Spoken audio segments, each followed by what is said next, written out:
Why does writing have to be so hard? There's something about it that is just innately difficult, innately sucky. It's like running. No matter how much you run, how in shape you get, there's always that moment right before you start when you have to get over this hump. You have to close your eyes and jump forward into those first few strides. You have to just start, is what I'm ultimately saying. What I'm writing. Writing is like that too. It's like running. It mirrors the suckiness of running, of pushing yourself, of paining yourself just to go around and around a little track. Writing is less senseless than running. It has more of a purpose besides just getting better at running faster on long ovals.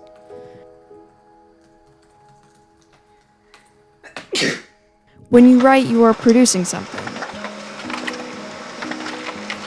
Making something that will stand out in the world on its own without you there to guide it or recreate it. You are building something.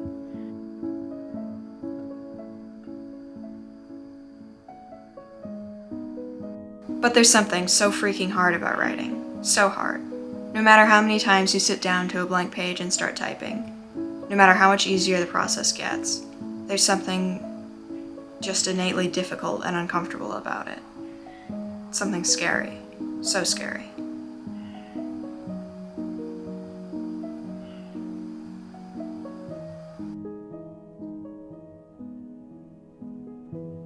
It's strange that writing isn't more like drawing.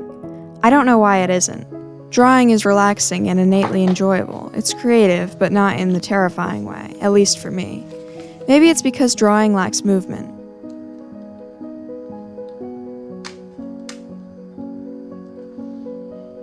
In writing, you are trying to convey how someone or something got from point A to point B. You are always moving from one word to the next.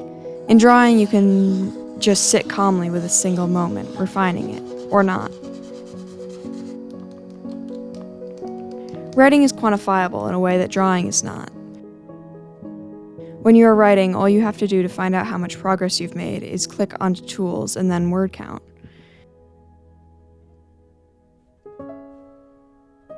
You know exactly how much progress you've made and how much is left.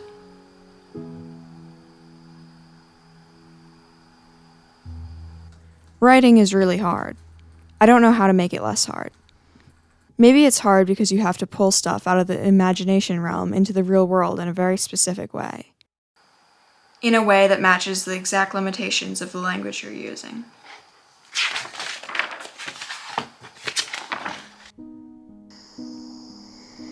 Sometimes I think about how much the specific words and phrases in English have shaped what I notice in the world and don't.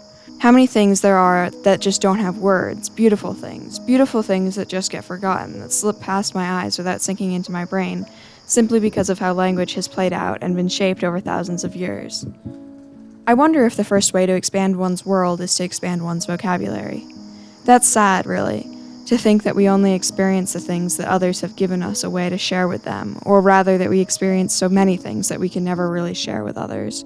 They'll never quite understand, never quite see how the colors of the trees and sky and the light fog melt together in my eyes to form something that reminds me of September a year ago, which reminded me then of a memory that never existed. It's so hard and complicated. Writing, life, memories, sharing. It sucks. It sucks that writing is our only way out, our only way through, that language is the main way we have to explain things, to question, to back up, to justify, to refine, to try to share, and to fail every time. Every time I write, I fail to share my thoughts. Some of them get through, from my mind onto the page, but mostly they do not. Almost all of them fall away, never to produce anything, never to be shared, to die before birth. Most of my thoughts are leaping bits of steam, falling away into evaporation before anyone else can see them, before anyone else can see me. And yet, I still write, I still try, even though I know that every attempt will be a true failure. Even if the words fit together nicely, even if they are praised, even if they are easy for the reader to understand. And the reader won't really understand exactly what I was trying to say, not really, not truly. They won't see the way the clouds drift over themselves, and it makes me feel new and old all at once, awake with possibility, as if I am a conscious newborn. No, no one will really see that, really feel that, and yet I try. I'm still writing. Writing this right now, I'm trying. I'm uncomfortable. I don't want to write. I want to get up and stop and close the computer and smash the computer. It's like running. I hate it, really. But there's one thing I want even more than to not write. I want the finished piece. I want it to be done. I want the page to be filled. I can't bear the blank page, not when I know it's going to be failure after failure, too. I just have to get words on it and I'll feel a little better.